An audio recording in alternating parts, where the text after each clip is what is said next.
कल सूरत महुआ में कार्यक्रम था। वहां पर भी अभी जो पंडाल में जितने लोग हैं उससे ज्यादा लोग थे और वहां भी पौन घंटा बोल के आया हूं मैं। तो मैं कुछ जरूरी बातें आपके बीच में शेयर करना चाहता हूं, तो आप ध्यान पूर्वक सुनेंगे तो अच्छा होगा। दोस्तों, अभी हमने पूरे देश भर से आए हुए हमारे समाज के एक्टिविस्ट को सुना और आप लोगों ने मेरे मंच पर आने पर आप लोगों ने इतना उत्साह मुझे भी दिया और आप में भी है। उसके पीछे आप क्या समझते हैं वो मुझे नहीं पता, लेकिन मैं ये समझता हूं कि मैं हमेशा सच किसी भी सूरत में पूरी ताकत के साथ में बोलने की हिम्मत करता हूं। यह मेरी ताकत है और ये मेरी आदत एक शिक्षक होने के नाते है। शिक्षक वह होता है जो सच बोलता है, और यदि शिक्षक होने के नाते मैंने मेरे समाज की आवश्यकताओं, मेरे समाज की समस्याओं पर नहीं बोला तो मैं भी किसी काम का नहीं हूं। अभी हम लोगों ने बहुत सारी समस्याएं सुनी, तो हर बार चूंकि मैं एक बात बोलता हूं कि समस्या तो हम बार बार बोलते रहते हैं, समाधान क्या?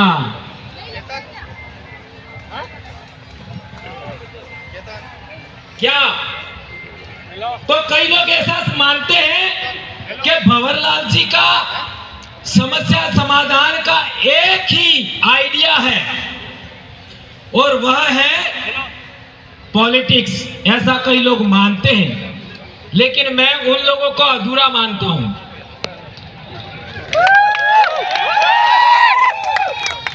अधूरा मानता हूं। एक बार भंवरलाल परमार को पूरा पढ़ लीजिए, ज्यादा बेहतर होगा। हम लोग हमारी वैचारिकी में बेशक इतिहास सबसे पहले है, लेकिन जो बातें हमने सुबह से यहां तक सुनी, ये सभी बातें यदि विधानमंडल में अर्थात विधानसभा और लोकसभा में हुई होती तो क्या हसदेव होता?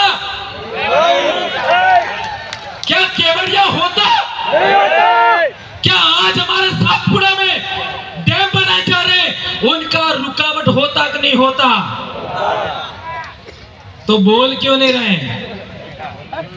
जो हमने 47 एमएलए एमपी भेजे, 47 एमपी वो मुंह लेके गए कि नहीं गए? गए। कौन कह रहा मुंह लेके गए?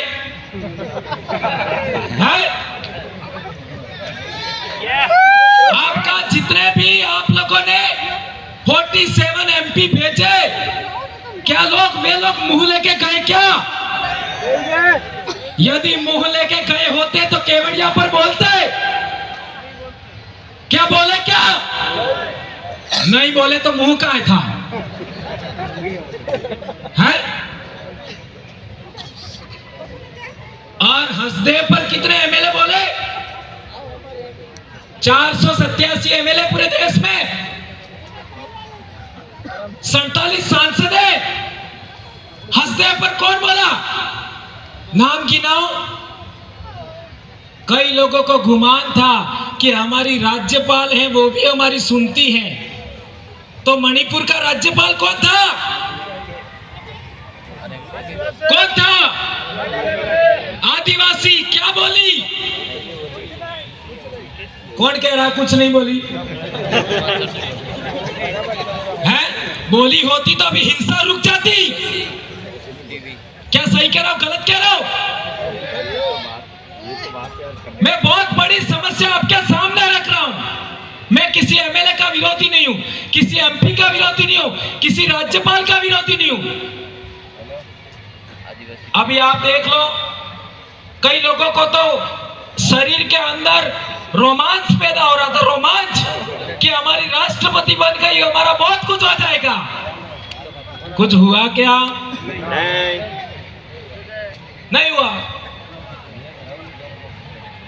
तो क्या हम लोग इस जाजम से 47 सांसद पहुंचा देंगे, 487 विधायक पहुंचा देंगे, तो क्या हमारी समस्या का समाधान होगा? आप होगा ऐसा कहते हो, लेकिन मैं ना कह रहा हूं। हेलो, नहीं होगा। क्यों नहीं होगा? ये बात समझनी है, और ये बात नहीं समझी तो इतने सारे लोगों ने अभी तक बोला, उसका कोई मतलब नहीं है, कोई मतलब नहीं है। हमारे देश में हम राजनीतिक गुलाम हैं, यह है समस्या। हमारे देश में हम राजनीतिक गुलाम हैं, और राजनीतिक गुलाम है तो राजनीतिक आजादी चाहिए। कौन कौन चाहता है राजनीतिक आजादी? क्या बात कर रहे हो आप? इतने लोग राजनीतिक आजादी चाहते हो, और आपके विधानसभा में आपकी कोई आवाज उठाने वाला नहीं है, तो समस्या कहां है? एक बात, राजनीतिक गुलामी। कई लोग कहेंगे कि ये बात आपने गलत बोला, तो मैं कहना चाहता हूं कि आपके 47 सांसद और 487 विधायक क्या आपने चुन करके भेजे? क्या आपने चुन करके भेजे? तो हाँ, चुने तो आपने, पर क्या आपने सेलेक्ट किए? आपने सेलेक्ट नहीं किए, यह है समस्या। जब नेता आपका है, आपके समाज का है, आपके सीट से जा रहा है, आपका आरक्षण से जा रहा है, तो उसका सिलेक्शन आपको करना चाहिए था। आपको सिलेक्शन का अधिकार नहीं दिया। कब नहीं दिया? 1951-52 में हमारे डूंगरपुर जिले के अंदर एक सीट पर 2 विधायक थे। एक आदिवासियों का विधायक था, एक सामान्य वर्ग का विधायक था। सही कह रहा हूं, गलत कह रहा हूं? हमारे डूंगरपुर के ये प्रदेश अध्यक्ष जी, सही कह रहा हूं, गलत कह रहा हूं? हमारे डूंगरपुर में 1951 में 2 विधायक थे। एक सीट पर एक आदिवासी विधायक था, एक विधायक सामान्य वर्ग था। यह व्यवस्था थी। और उससे पहले हम जाते हैं तो पुना पैक्ट करार हुआ 1932 में। तब हमारे देश में जो डेमोक्रेसी आ रही थी, उस डेमोक्रेसी पर यह तय किया था कि जो SC ST लोग हैं, OBC लोग हैं, जो पिछड़े लोग हैं, वो 2 वोट देंगे। एक वोट अपने जनप्रतिनिधि को देंगे और एक अपने इलाके में रहने वाले सामान्य वर्ग के जनप्रतिनिधि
ये है बड़ी समस्या। धन्यवाद। ये मैं कहना चाहता हूं कि जो लोग, जिन लोगों को बोलना चाहिए वो गूंगे हैं, जिनको सुनना चाहिए वो गूंगे बहरे हैं। भाई गूंगे नहीं हो। जी जी धन्यवाद, बहुत अच्छी बात है। और मैं एक बात कहना चाहता हूँ, 4.5 साल तक तो हम लोग क्या करते हैं, समाज का जन जागरण करते हैं कि हमारा ये होना चाहिए, हमारा वो होना चाहिए, और अंतिम 6 महीने में हम लोग गांधी जी के 3 बंदर बन जाते हैं। नहीं सुनूंगा, नहीं बोलूंगा और नहीं देखूंगा। बनते कि नहीं बनते, खुला मैदान छोड़ देते हैं। तो हंसदे उजाड़ा गया वो कानून कहां बना, कहां बना?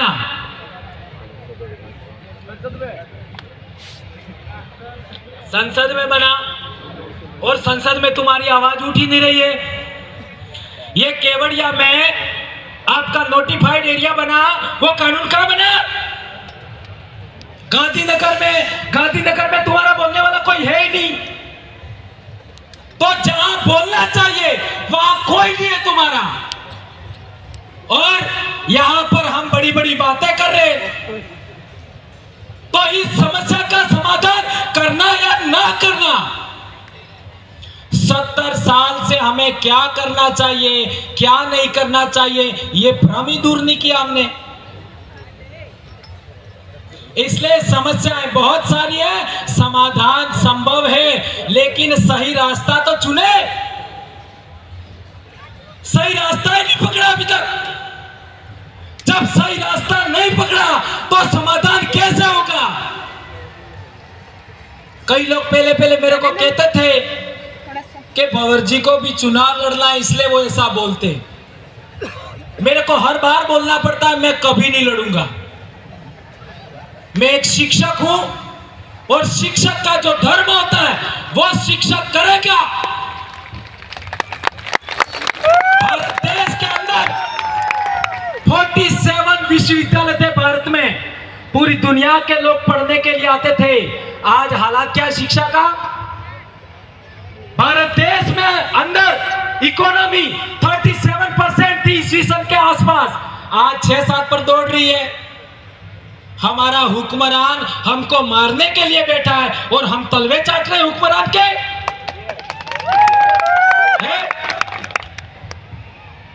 और हम तो कह रहे हैं हमारी कांग्रेस आई है।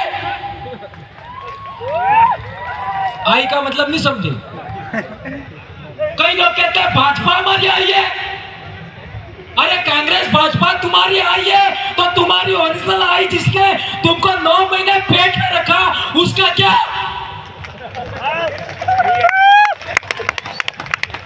और मैं भंवरलाल परमार, मेरी माँ ने मेरे को पैदा किया, तो मेरी माँ को भी किसी माँ ने पैदा किया, मेरी माँ की माँ को भी किसी ने पैदा किया। लाखों पीढ़ियों की माँओं को इस भारत भूमि ने पेट भरने के लिए अन्न दिया,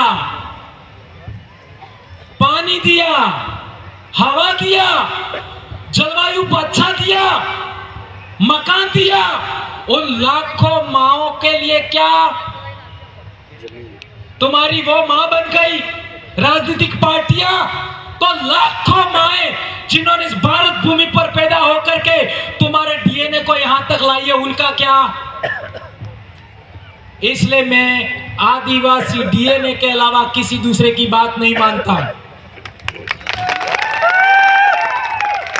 और मैं सिद्ध करना चाहता हूं, चैलेंज है मेरा खुला, कि आदिवासियों से बेहतर भारत में कोई पैदा हुआ है तो मेरे से बहस करो, आ जाओ, आ जाओ। भारत देश के अंदर आदिवासियों से कोई बेहतर आदमी पैदा हुआ है, कोई बेहतर महिला पैदा हुई है, मेरे से बहस कर लीजिए, चलो, मैं चैलेंज करता हूं। कोई पैदा नहीं हुआ, आदिवासी से बेहतर कोई नहीं है। इसलिए गैर आदिवासियों की तरफदारी बंद करो,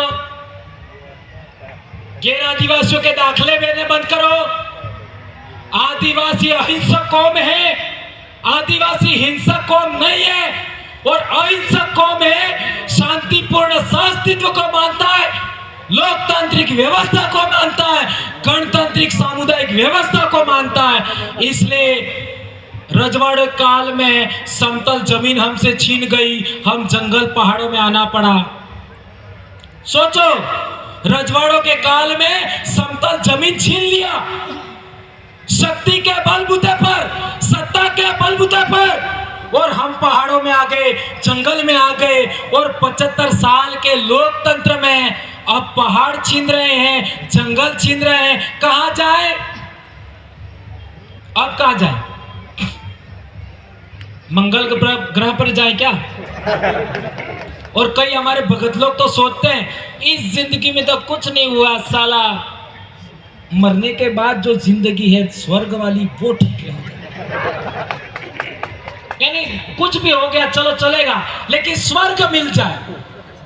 और मैं हमारे इलाके में बोलता हूं, ऐसे जो भगत अंधभक्त लोग हैं ना, जिनका दिमाग का कचरा हो गया है, वो क्या सोचते हैं, मेरी पत्नी नहीं जाए तो भी चलेगा, लेकिन मैं स्वर्ग में जाना चाहता हूं।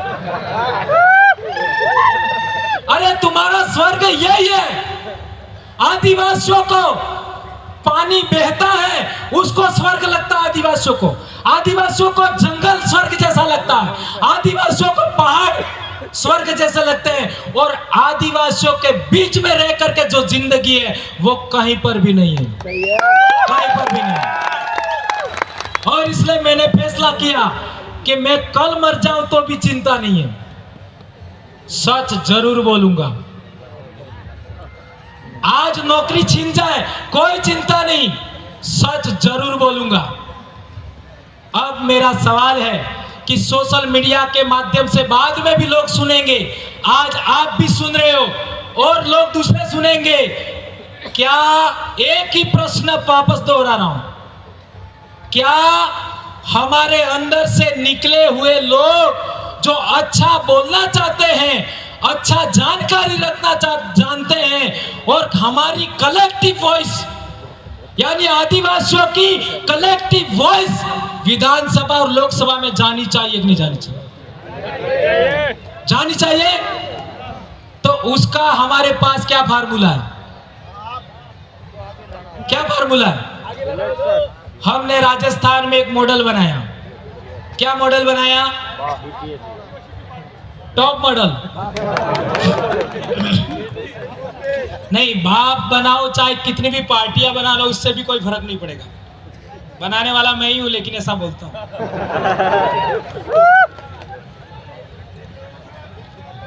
50 संगठन बना लो, 50 पार्टियां बना लो, कोई फर्क नहीं पड़ेगा। जाओ लिख लो, मैं कह रहा हूं, ये मैं आ गया इस शब्द, इसको गलत में मत लेना। कोई फर्क नहीं पड़ेगा, कितनी भी पार्टियां बना लो, कितने भी संगठन बना लो, कोई फर्क नहीं पड़ेगा। पब्लिक के हाथ में नेता की कमान देनी पड़ेगी। अभी हमारे लोकसभा का चुनाव आ रहा है, हमारे इलाके में बांसवाड़ा का रेफरेंस देख लूं तो बांसवाड़ा में लोकसभा का हमारा कौन चुनाव लड़ेगा, तो 728 लोग वोट देंगे, जो जीता वो चुनाव लड़ेगा। 728। हाँ, तीन बड़े शहर हैं, बांसवाड़ा, डूंगरपुर और सागवाड़ा, वहां से 10-10 लोग, और बाकी लोग है वो हर एक पंचायत से एक आदमी वोट देगा, बराबर। तो क्या होगा, जो आदमी वहां जाएगा वो इन सभी का कलेक्टिव वॉइस होगा। अभी हमारे ये 3 आदमी यहां पर आए हैं चुनाव जीतने के बाद। यदि किसी गांव में हैंडपंप भी लगाना है, किसी गांव में सीसी रोड भी बनाना है, तो हमारी ग्राम पंचायत की ग्राम एकीकरण समिति होती है, और वो ग्राम एकीकरण समिति के लेटर हेड पर लिख के देंगे, गांव के 25-50 लोग मिलकर के साइन करके कि यहीं पर हैंडपंप लगाना है, यहीं पर सीसी रोड बनाना है, यहाँ पर तालाब बनाना है, यहाँ पर एनीकट बनाना है, यहाँ कुआं खोदना है, वही काम होगा, वही होगा। और यदि वो एमएलए ने नहीं किया तो उसको समय पहले भी हम वापस ले सकते हैं। इतना बड़ा मामला है। मेरे छोटे भाई ने चिट्ठी भी दे दिया। लेकिन ये समस्या, इस समस्या को खड़ी नहीं छोड़ सकते। इस समस्या का समाधान करना पड़ेगा और ये समाधान का हम लोगों ने जो फार्मूला बनाया है वो फार्मूला पूरे देश के आदिवासियों में जाना चाहिए। अभी हमारा संगठन 6 राज्यों में पहुंच चुका है। अभी आंध्र प्रदेश के जो पदाधिकारी बना है वो रिटायर्ड आईएएस हैं। रिटायर्ड आईएएस पिछले चुनाव गुजरात में हुआ, वही पर्यवेक्षक थे गुजरात में, आंध्र प्रदेश से रिटायर्ड आईएएस है, उनको जिम्मेदारी दिया है। और हम पूरे देश में संगठन को पहुंचाएंगे, तब तक छोड़ेंगे नहीं। और जो नहीं बोल रहे वहां जाकर के उन सब का इलाज करेंगे नहीं, करवाएंगे आपके हाथ से ही।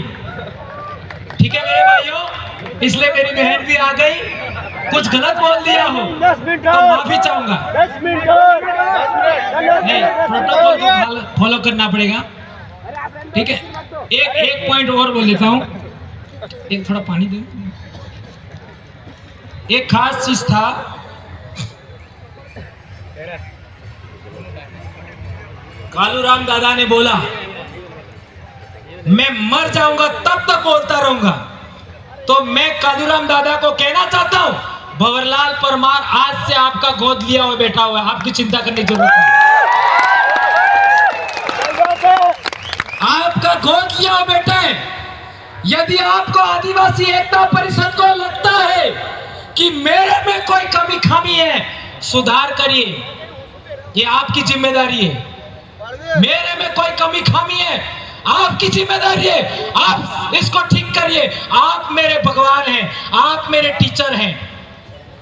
मेरे को जितना पता है बोलूंगा, लेकिन आंख मूंद के आपकी बात नहीं मानूंगा। मेरे से बहस करनी पड़ेगी और आज तक मेरे से बहस में कोई जीता भी नहीं है। एक और इंपॉर्टेंट बात, अभी हम लोग क्या करें क्या नहीं करें, और कई लोगों को लगता है ये मत करो, ये करो, सुबह से सुन रहे हैं ये करो, ये मत करो। अरे यार, इतना कंफ्यूज कर दिया। एक समस्या का समाधान तो बताओ कि वो बोल नहीं रहे, उसका क्या? ये 47 सांसद और 487 एमएलए नहीं बोलते, उनका क्या? उनका इलाज सबसे पहले करो, फिर समस्या अपने आप समाधान हो जाएगा। इतनी बात कहना चाहता हूं। और आगे से अब मैं कभी पॉलिटिकल विषय को उठाऊंगा नहीं। आज जो बोलना है बोल दिया मैंने।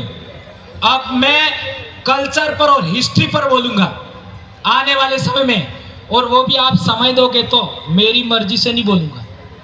धन्यवाद। जय जोहार भारू दादा, जय आदिवासी, जय जोहार, जय भील प्रदेश। और हम आदिवासियों का, पश्चिमी भारत के आदिवासियों का राज्य बनना चाहिए। क्या भील प्रदेश बनना चाहिए? चलो एक नारा हो जाए, जय भील प्रदेश, जय भील प्रदेश। धन्यवाद।